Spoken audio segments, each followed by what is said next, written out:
utilization of FTA, we were talking about an average of 27%, but there are areas where it is as low. In fact, the FIEO, the other exporters body, claims that it is as low as 19%. But then you have to see which country you have got into this trade arrangement, because many a times if you get into a trade arrangement with a country like Chile, obviously your utilization of FTA would be quite low, because we do not export or import, other than copper, many things from Chile. So, in fact, you will find that even in a country like Singapore has an FTA with Costa Rica, where the utilization rate is 6%. Similarly, it will be unfair to say that industry has not been able to do anything. But before I get into this, I had a question for. You taking over my job? No. Since she put across a very cogent explanation, it took us many years to negotiate this trade facilitation in goods in WTO. If we put a paper today on trade facilitation in services, it's going to take God knows how many years, 3 years, 5 years, 10 years, it is going to take us. Now, can we do it slightly differently? And this is a question which we also raised when the Secretary General was visiting India, what is a good today and what is a service? Because if you really look at an aircraft engine, it has a certain component. Apparently it is a good, but it runs because of a software. And many of the items which we consider as goods actually have a large service component. So it may be a way of bringing in services when we say that there is no distinction between goods and services, and since we already have an arrangement in goods, we might put services also in it, at least the computer related services, through the back door.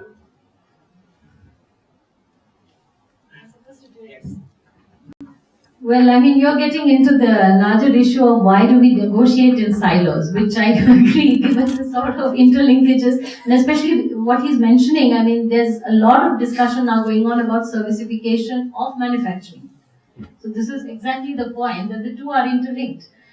But if you were to just ask me, I'd say actually the two need to go in parallel. But I don't think our negotiators are going to agree to it that way. They want to always trade off one thing against another. I think it gives them. I think that's one of the strategic reasons, rather than looking. See, for instance, services discussions are going on, e-commerce discussions are going on. The TFS part impinges on the e-commerce discussions. Are we looking at the two in tandem? So there is a problem with the entire negotiating architecture itself. Even within services, if you look at it, why should some of the sectors, say for instance audiovisual, telecommunication, many of these are interlinked. So when you're making separate commitments here, you don't know what actually you ended up committing somewhere else down the road. Because the two can be kind of blurred. So goods and services, you have something in a tangible form, it's downloaded, it's in a, so it comes by internet, it's software, but if you download it, it's a good. It's not dutiable in one form, it's dutiable in the other form. So these sorts of things require a different approach to negotiations. But frankly speaking, what I've understood of the WTO system and the bureaucracy, etc., they are too slow to adapt to the changes in technology and the way in which production patterns are changing. I do not know whether it's a strategic thing or it's lack of ability to keep up with things, because if you have rounds which are taking over 10 years and technology is proceeding ahead, the relevance of what you negotiate, I really don't know. Maybe if I can bring in Prabir here. Prabir, you have witnessed and studied so many trade agreements, especially on the Southeast Asian side. Are there any trade agreements that have been effective? Is there any particular agreement where India has been more effective or more swift in negotiating than others? What are the lessons of negotiating swiftly, or what are the lessons to you know, for a good negotiator? How do we avoid the pitfalls of for the negotiator to take too long? And I'm not a negotiator either. But of course, we provide research inputs to our negotiators in the Ministry of Commerce and External Affairs, and we often review them internally. Some classified documents we produce for the government. Now, to me, India's negotiation in trade agreement, particularly on the regional trade agreements, it's very difficult to comment which one India has championed, and India has made the negotiation very favorable to the country. It's very difficult to make any specific judgment. But look, the trade agreements, as Professor Chanda rightly said, it is an agreement we should not think much in it. It is, we signed the agreement, but if that doesn't help it to us, then we review it, we go back to the agreements, its clauses and other things. But in general, I think, which the point I was emphasizing in my opening remarks, that we don't do the homework very actively. Sometimes, we have, with our negotiators, feel a fatigue because they have to deal with several trade agreements. Sometimes, there are many overlaps and they don't know which one to pursue and which don't need to pursue. For example, in India and ASEAN, we started with a goods agreement, but later on we moved into services and investments. Goods service signed in 2010, 1st January it's implemented, but services and investment, which came in 2014, we signed. And in ASEAN and India, we have several schedules for implementation, particularly the liberalization for the tariff. There are several rules, some for the LDC, some for the Philippines, some for other countries. So it's very complicated. And you don't have a statistics, which is ex post. That we sign agreement, we don't know the utilization rate. Commerce Ministry, they don't have the data. Customs and the Ministry of Commerce, they have the data. That how much trade is taking place through the FTAs, because the importers, they have to fill up the forms. The exporters, they have to fill up the form. But those are actually with the Ministry of Finance. And they don't share, no. If anybody is claiming that utilization rate, and this is a very common practice in all other countries as well, because inter-ministerial conflicts, lack of coordination is a big issue. Since we look at this data and hands-on experiences, very difficult. Those figures which are available based on the certificate of origin, which when an exporter, they used to get certificate of origin from WTC or some chambers and association, they certify that this is a product of Indian origin. And if you look at that, then some kind of an utilization rates they move around. But coming back to your discussions on FTA, I think what we have done in India and ASEAN, if you look at in the pre-FTA and post-FTA, we have just started. And when we have started, the world trade has slowed down. ASEAN consumption pattern has changed. China is changing a lot. So in the extended neighborhood of in India, the trades, the strategy of the countries, the trade policies, those are changing very fast. And if we have signed on China and China has an FTA, we with ASEAN and ASEAN with China, and these are all interlinked. So if China slows down, then it will have an effect also with us. So these we need to look at very carefully and the product level. So ASEAN presently, the government is doing rethinking which way we need to move, a new strategy. So also in the SAFTA, in the South Asia Free Trade Agreement, and you must have seen that we have almost withdrawn from South Asian integration process. We don't have any director in the SAC Secretariat. Our South Asia division in the Ministry of External Affairs squeezed into only 2 persons from a workforce of 7 people. And we're moving towards the BIMSTEC, BBIN, RCEP, all these things. So in general, this is just another beginning for India's regional trading arrangements in the Eastern Europe.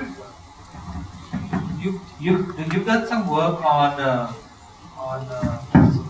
the the relevance of connectivity to trade, because especially it makes sense for, at least on our Southeast Asian border. We know that our west with Pakistan, that's effectively blocked, but there is some movement on the east.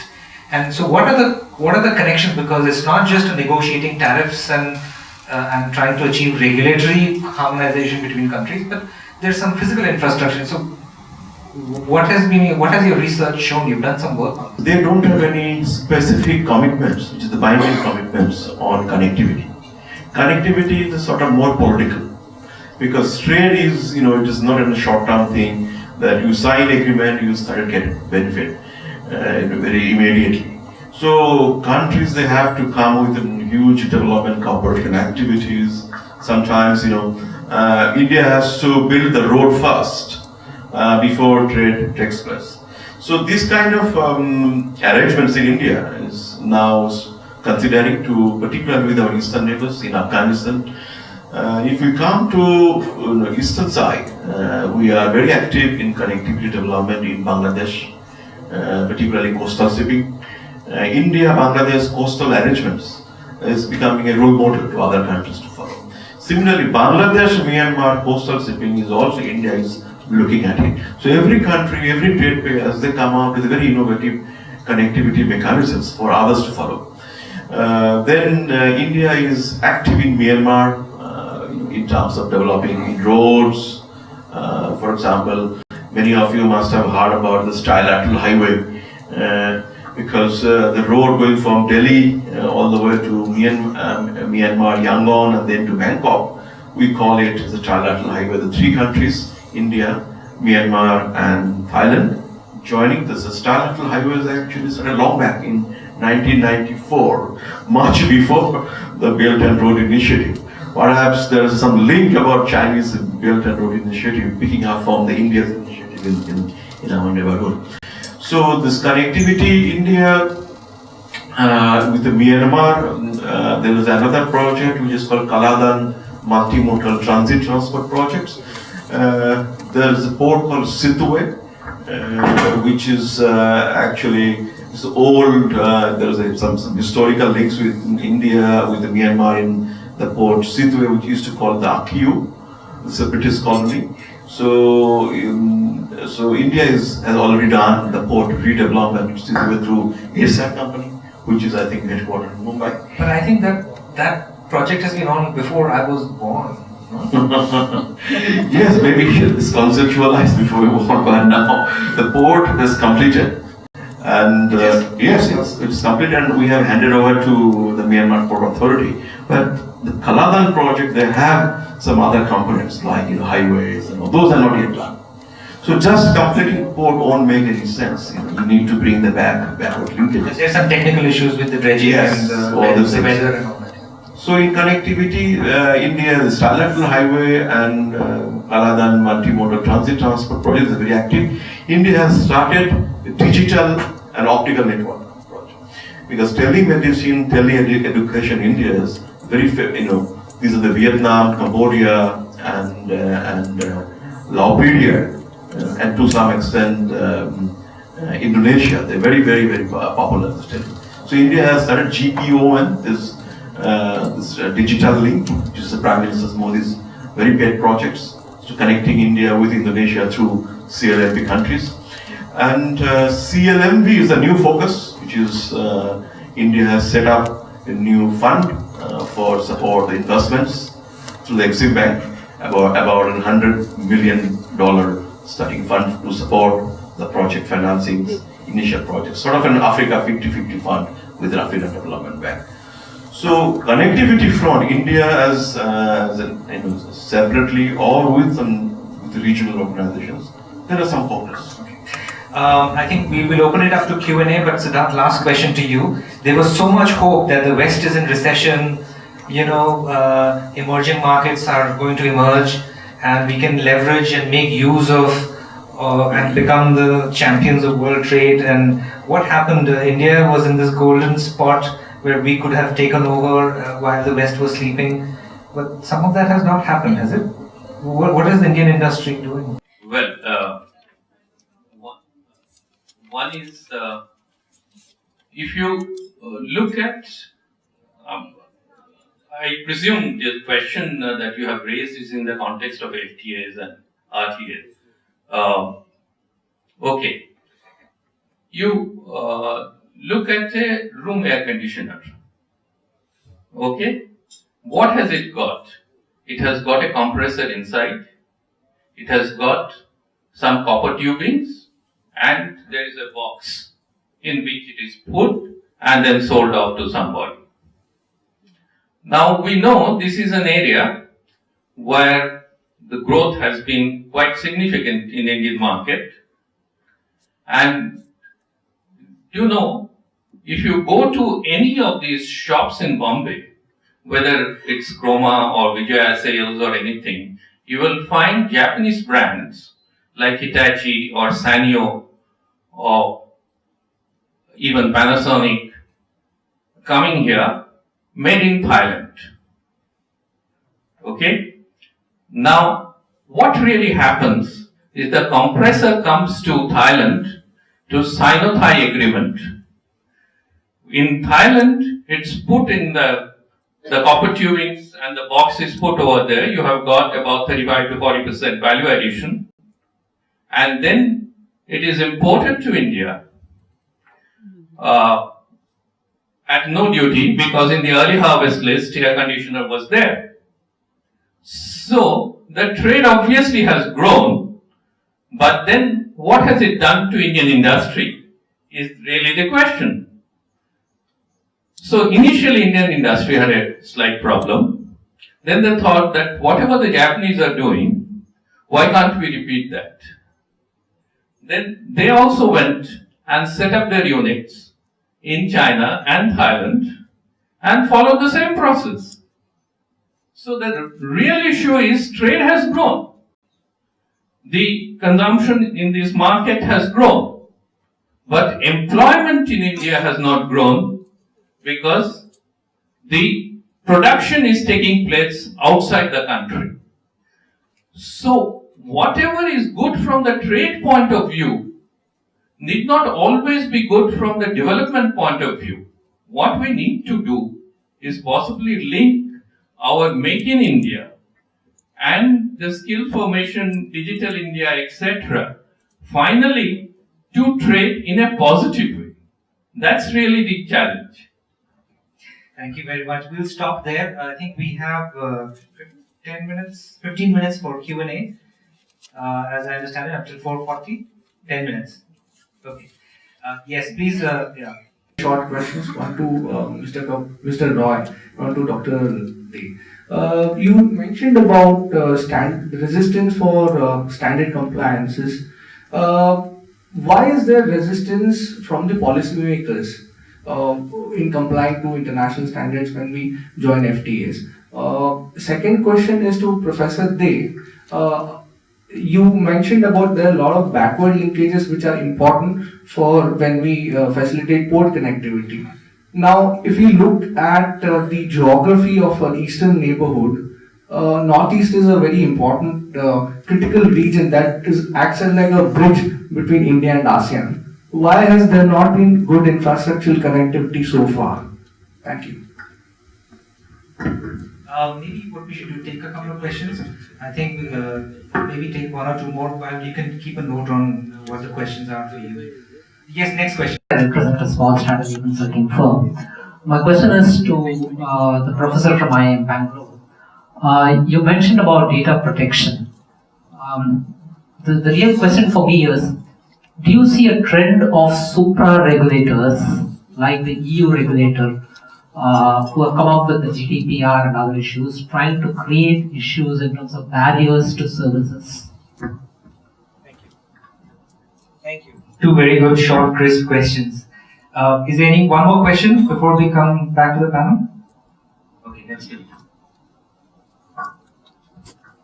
Why the policymakers are not so keen, are a bit hesitant. Possibly the policymakers at the end of the day has to take into consideration the interests of the industry and the services people when you are looking at the standards. But from the business point of view, if you really want to do a business with enterprises in the other country. And if they have a certain standard, you have to follow that. If they have your input processing industry and they have certain sanitary and phytosanitary conditions imposed, that's exactly what I was saying. If Walmart has got a certain standard and you are a supplier to Walmart, you have to follow that. So I don't think there should be any unnecessary hesitancy on the part of policymakers if standards are upgraded. In fact, everybody benefits from it, and even the domestic standards would go up. Your question to you was on supranational. Yeah, so I mean, yes, this is a trend, and with the EU in particular, this is a major issue because, you know, in terms of the requirements for local data storage, etc. In fact, there are businesses in India which are being forced to alter the way they are doing their operations. They have to set up the commercial presence over there, which raises the overall costs, and so that they can service within the EU market. Which is one of the reasons why data protection is one of the key areas in the trade facilitation agreement and services, but we are not sure how to handle it, because at the same time we cannot say don't have your own national standards. But so we've kind of looked at it in this manner. The Data Security Council of India has basically proposed that maybe we should go with a B2B sort of approach. If clients look at the service provider and they meet certain criteria, those criteria can be agreed upon by regulators in different countries. They can come to some sort of common agreement on this.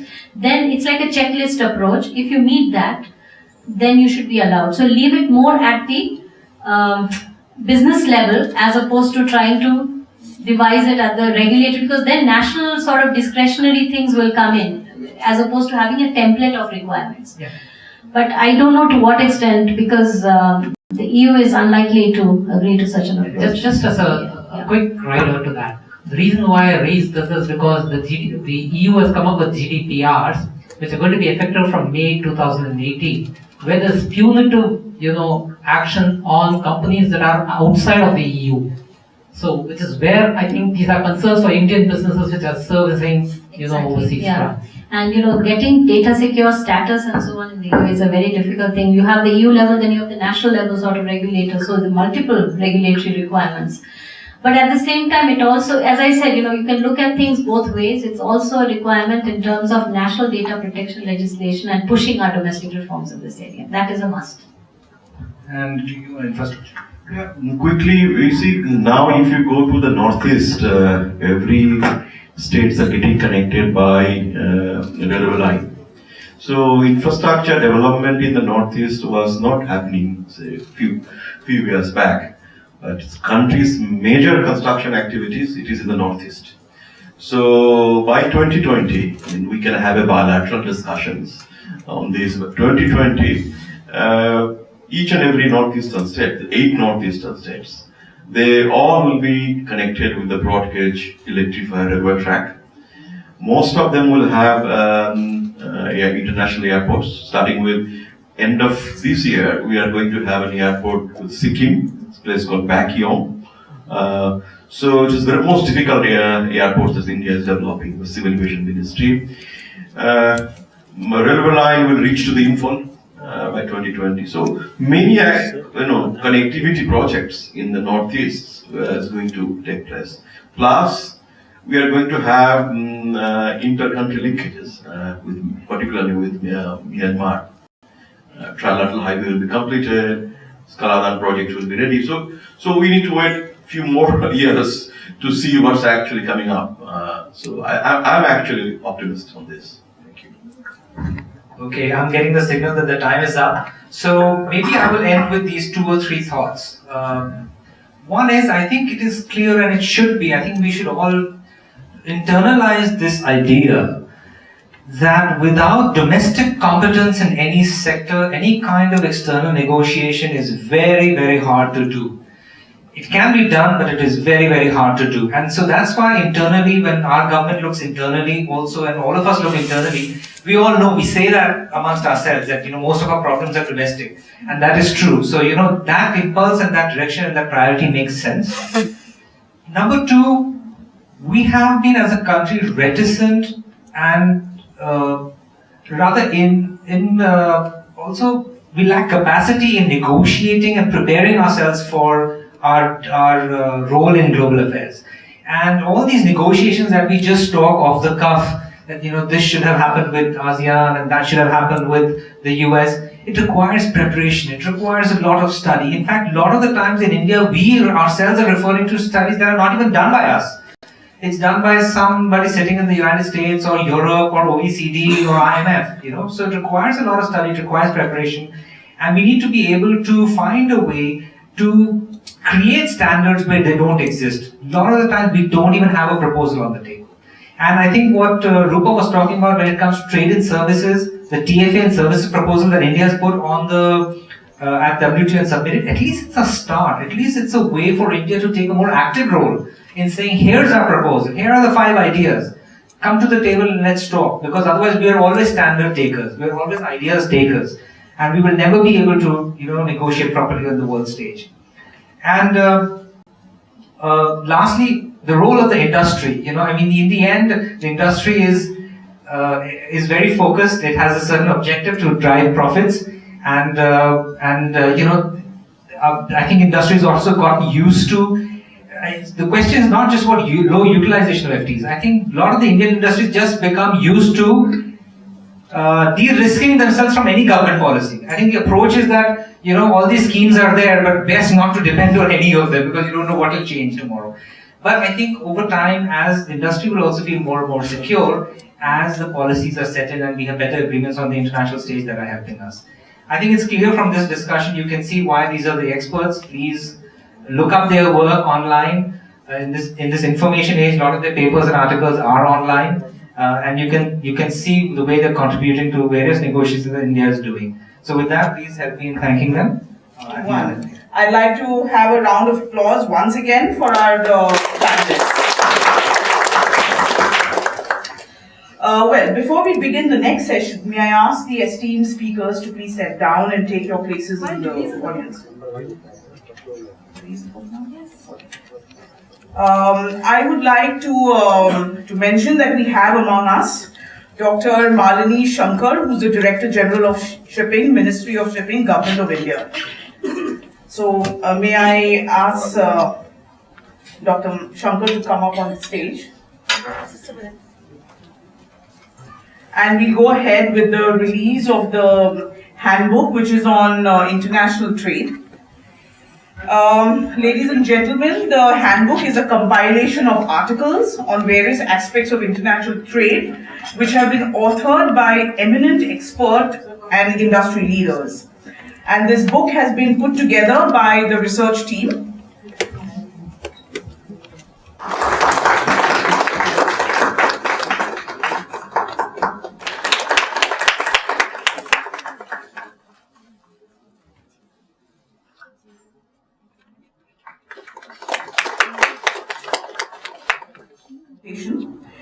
We are pleased to present the award of honor to Mr. Kalhan Kaul, who's Sales Manager Flexible Packaging from ABC Chemicals in the category of MSME Export Achiever in recognition of the company's outstanding performance in the export of chemicals.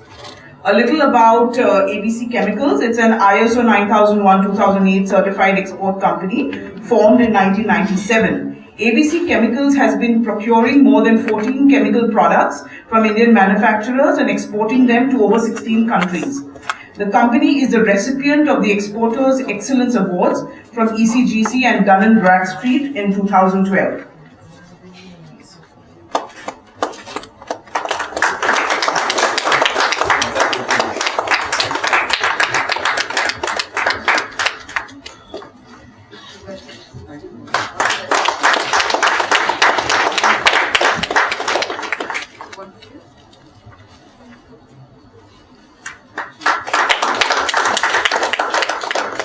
May I request Mr. Kaul to say a few words? I'm here on behalf of the company as well as the management to receive this award, and I would like to thank once again the organization and the World Trade Center to take this step forward and recognize and facilitate the young companies that are trying to come over and make a mark in the industry, especially representing India all over. Thank you so much.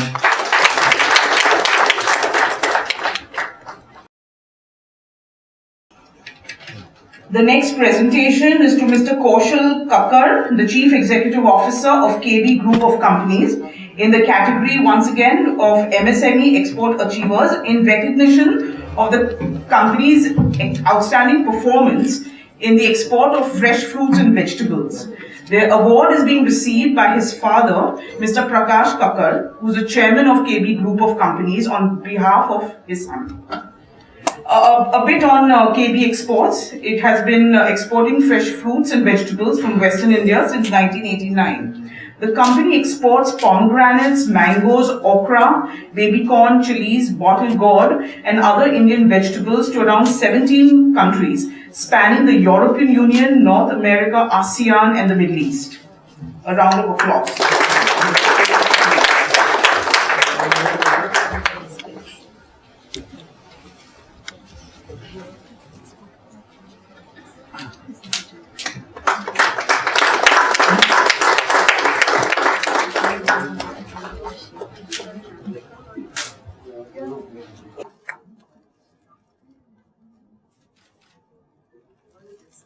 Congratulations. We request Mr. Kakkar to say a few words. Because they are helping to us, and we are in our KB team also. KB teamwork. This is a teamwork awards. Thank you.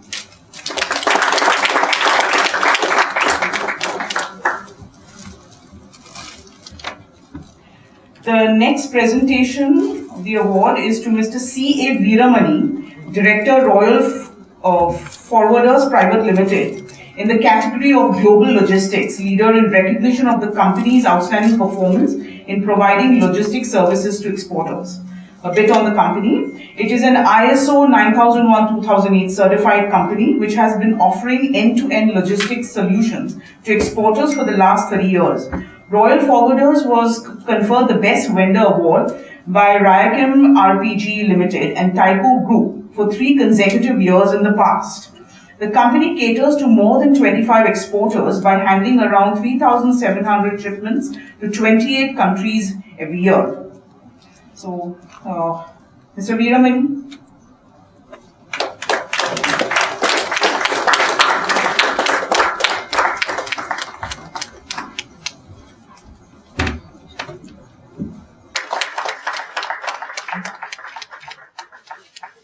Congratulations.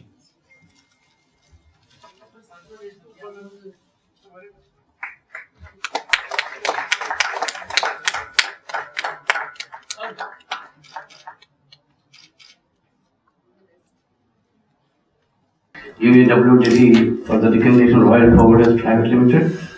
More than 3 decades we are in this field. Now we are completely logistics solution and customers, brokers, agencies, association. I am also one of the managing committee, the vice president of the BCHA, and our association also more than 80 years. Last year also we celebrated our 80 years. The last year. I thank you very much for inviting me, and thank you.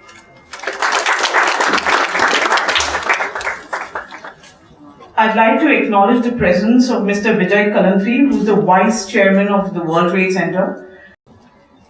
The next award of honor goes out to Mr. Dushant Mulani, Director, Kimji Punjab Freight Forwarder Private Limited, in the category of Global Logistics Leader in recognition of the company's outstanding performance in providing logistics services to the exporters. A brief on the company. It started clearing and forwarding services for Exim Cargo in 1946. The ISO 9001-2015 certified company handles Exim cargoes bound for Europe, Middle East and Far East countries.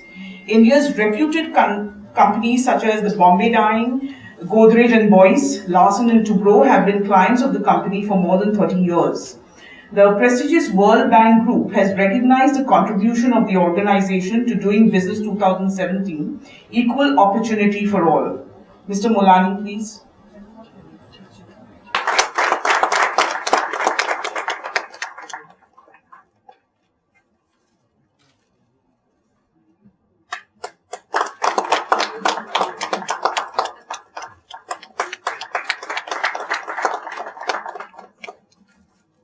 logistics is a growing field, and India is going to witness a big next growth curve in logistics that no one would have imagined in next 5 to 7 years. And we believe in doing the business in a compliant manner. And I would request everybody, WTC, also to promote AEO scheme in a big way to secure, achieve compliant trade environment globally. Thank you. The next award goes to Mr. Rajesh Jijurikar, President Farm Equipment Sector, Mahindra and Mahindra, in the category of Global Business Head in recognition of the company's outstanding performance in providing logistics service to exporters. Mr. Jejuri was instrumental in growing exports of Mahindra tractors by 26% in 2017, making the company the largest exporter of tractors from India. I think Mahindra doesn't need any introduction, but it was established a significant brand presence in North America with number 3 position in less than 80 horsepower segment and a revenue of $500 million. Fantastic.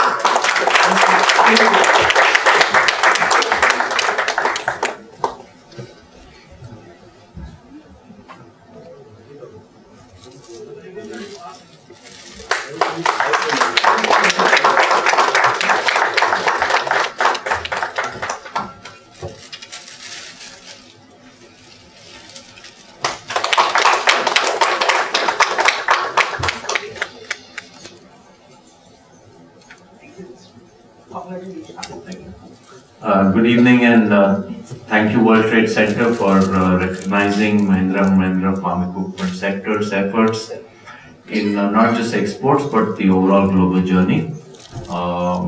We today have global revenues as 1/3 of our total revenues. We're about $1 billion of global revenue, and we have plans to take it to 50% over the next 2 years.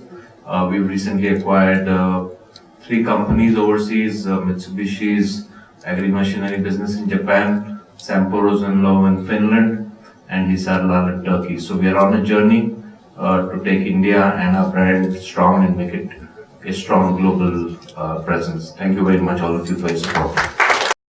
Well, last but not the least, the award goes to Mr. Noel N. Tata, Managing Director, Tata International Limited, in the category of Global Business Head in recognition of his contribution to promote export of Tata International Limited. The award is being received by Mr. Ajay Pongshe, who is the Head Finance and Accounts and Legal and Secretarial Tata International, on behalf of Mr. Noel N. Tata. Mr. Pongshe.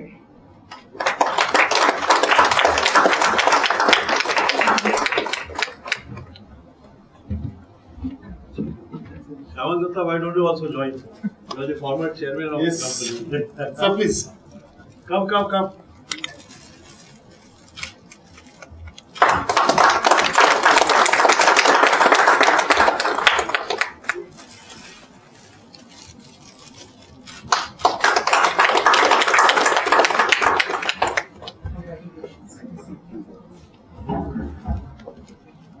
On behalf of Mr. Noel Tata, Managing Director of the company, and all the employees of Tata International Limited, I thank you very much, the organizers, for conferring this honor on us. And it's indeed a pleasure and a great honor to get this kind of recognition from the institute. And I'm more particularly happy, as Mr. currently said, that Mr. Shawan Gupta, who is ex-chairman of the company and who led this company over 3 decades, so in his presence we are getting this award and this recognition. Just to give a brief of Tata International, we are into international trading and distribution business with operations spread over 50 odd countries and the revenue of $2 billion coming, more than 90% coming from international trade. So finally, one last word, thank you once again, and this kind of recognition and awards certainly go a long way, in encouraging us to excel in our operations. Thank you once again. Thank you. Thank you, Mr. Pongshe.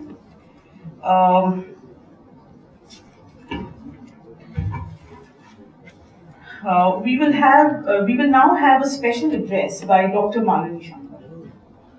At the outset, let me extend my heartfelt felicitations to all the people who got this award. Awards are, of course, a recognition. It doesn't mean that the others who did not get the awards are not doing much. Against all odds, I think they are doing every bit to promote their trade and thereby put India in the international map.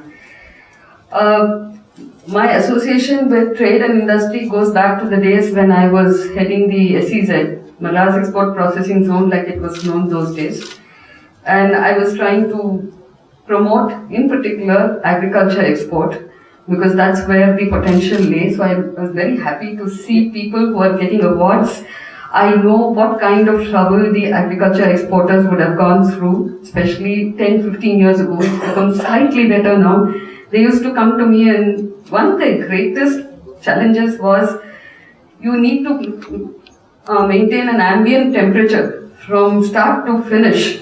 And even an airline as good as, I don't think I should name airlines, but even in developed countries, they would say, yeah, we're maintaining it at 20 degrees, what's the problem, it's cool. And certain exports require an ambient temperature of 2 degrees, 4 degrees, depending on whether it's grapes or depending whether it's flowers or vegetables. And they thought, but it's there on the, it's offloaded only for half an hour, 2 hours, it doesn't matter. It has to, change crafts in Singapore or Dubai. And we would just break our heads saying that 2 hours is gone, and then comes the non-tariff barriers, because if it doesn't go in a particular size, shape, color, and if there's the slightest dot on it, then Europe rejects it. So I do understand the challenges. I was with all of you those days. And thereafter, I decided to do my PhD, and that's when I came across RIS. I had gone to RIS for discussions. This was in the field of the WTO had just been in place in 1995, and there were this sanitary and phytosanitary agreement of the WTO. So my research was on how it affected the grape exports in Maharashtra. So I'm very, very attached to this field. The world of trade has seen a huge cyclical change. Pre-1990, many countries, and India in particular, was very protectionist, whereas some other countries were promoting exports. We said it's import substitution, then protection of the local industry. Post-1990, we joined the world in the cycle of globalization and multilateral agreements, which gave us huge fillip in international trade. But there are challenges presenting itself from every corner of the earth today in terms of how protectionist each country can get. I think we are getting into regional blocks and bilateral agreements. We need to develop the skill and the finesse to deal with it at various levels, because every country seems to be getting into an agreement with one other country rather than coming together multilaterally. So two big challenges continue to be, in my opinion. I was fascinated by the area of non-tariff barrier. The tariff barrier didn't excite me, but the non-tariff barrier excited me because you didn't know where it was coming from, why it was coming. Was it because they wanted to protect the industry? Was it because the market had fallen? Was it because their farmers had to be appeased? This still continues in some way or the other as I see it. And the second one, which is directly related to my present post of shipping, because as you know, ships carry 97% of international cargo by volume and about 70% by trade. We are grappling with the challenge of making logistics as transparent as it can be. Now, there is commercial intelligence, there is independence to the every entity in the supply chain of the logistics to determine how much they will charge the trade. But of late, the feedback that comes to us has shown that probably there is need for perhaps self-determination, self-regulation in the field of supply chain logistics, so that the small, especially the small entity, not the huge companies know how to deal with it, they have the wherewithal to deal with it, but not even the medium entrepreneur, the small scale entrepreneur and the little entrepreneur, which we are trying to say, make in India, stand up in India, promote from India, I think they will be better off by having a lot more transparency in this area. With these words, I'd like to once again thank the World Trade Center for having invited me and for you to have patiently heard me out for a few minutes. Thank you very much. Before we conclude the session, I'd like to call upon Mr. Kalantri to say a few words. Let me compliment and congratulate everybody who has achieved in their respective field. And of course, as very rightly one of the speakers said, these are all the honors which lead us to doing better and better achievement. Because it puts you under more responsibility and more work hard rather than what you were doing earlier. Because when you get award, you have to maintain their standards and that productivity and the enhancement of business from time to time. Of course, all the three categories which were chosen are the global, MSME, exports and logistics. These are the need of the hour. We are talking about skill development, we are talking about startups, digital India. This is all where we lead to, and we have been always supporting MSME in whether it's World Trade Center or otherwise. We feel that MSME needs really support. And of course, logistics is what that we need to improve our logistics and we need to improve our infrastructure. Dr. Sankar was here, of course, she is DG Shipping, and I read one of her course recently that I am a facilitator. And you should be a true facilitator because all in logistics and the shipping and ports need facilitation because that's the main thing what you need. To be a regulator is very easy, but to be a facilitator is a big thing. Industry needs facilitator, not a regulator. Regulations are there many.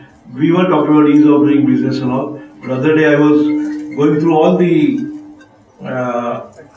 laws and I thought that the laws have increased. In case of the finance, whether it is income tax, custom, excise, and they have become more terrorist law than it was earlier. Very sad, we have written letters to the government and we said that these are more draconian than earlier. Because you make law for one person who has done something wrong or 1% people who have done wrong and you make it applicable to everybody.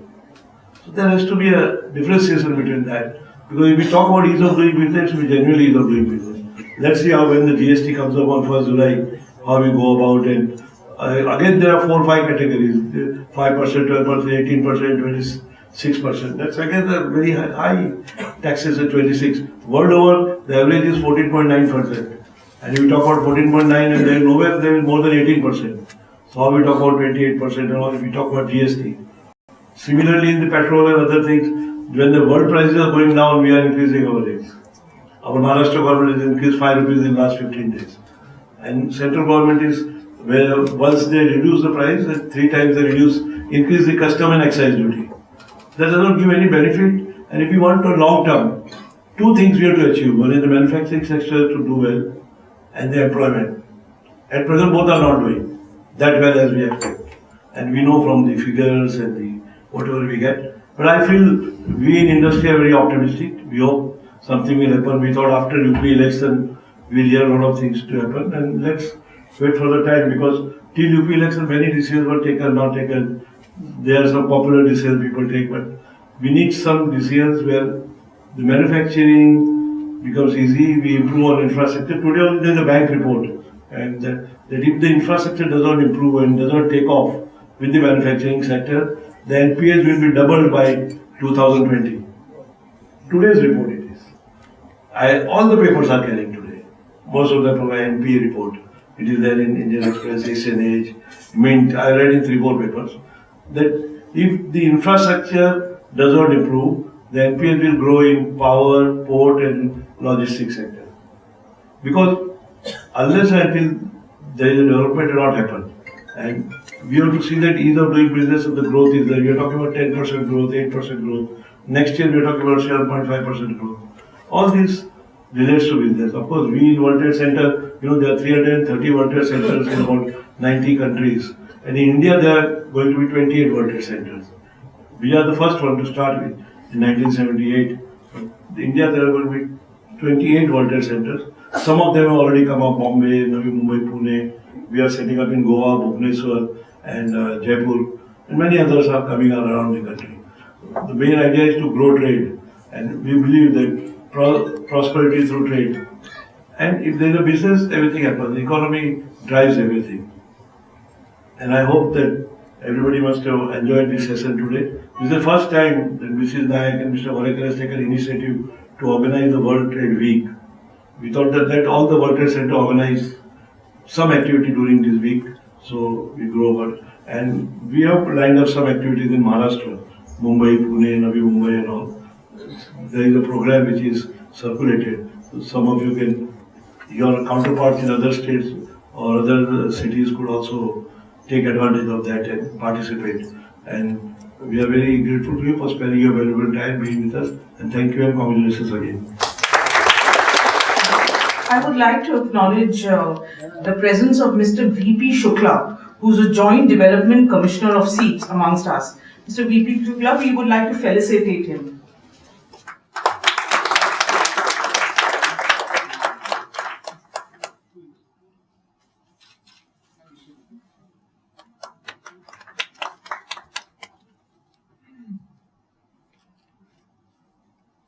So, ladies and gentlemen, as we come to the close of the session, may I request Mr. Y.R. Barerkar to deliver the vote of thanks.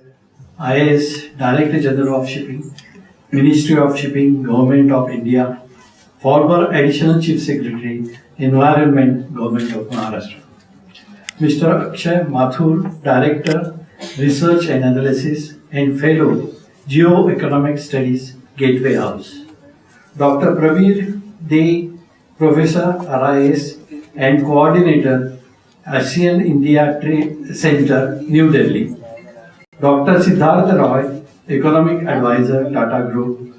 Dr. Rupa Chanda, Professor, RBI Chair in Economics, Indian Institute of Management, Bangalore. Mr. Vijay Galanti, President, All India Association of Industries. Ms. Rupa Naik, Director Projects, World Trade Center, Mumbai. Distinguished exporters and logistic companies who are felicitated in this event, our esteemed audience and members of media. It is my privilege to propose vote of thanks on behalf of World Trade Center Mumbai and All India Association of Industries AII for the first in the series of World Trade Day Maharashtra in Mumbai.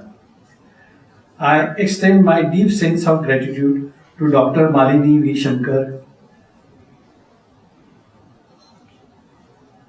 for gracing the occasion. Madam, your speech has enlightened us about the importance of regional trading blocs and how they influence international trade. I thank all our esteemed panelists for sparing their valuable time to attend this event. The distinguished members of the panel have shared valuable perspectives on the emerging trends in regional trading blocs and how they shape the future of international trade. I hope the audience have benefited from this fruitful panel discussion, which generated rich insights on emerging trading systems.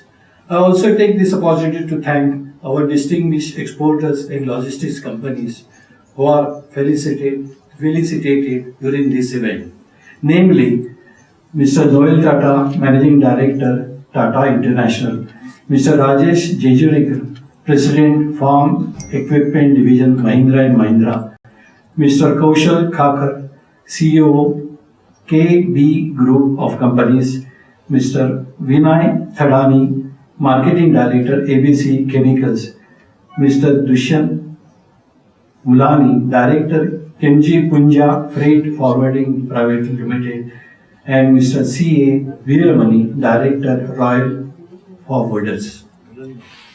We hope the achievement of these companies will inspire budding entrepreneurs to explore business in international trade.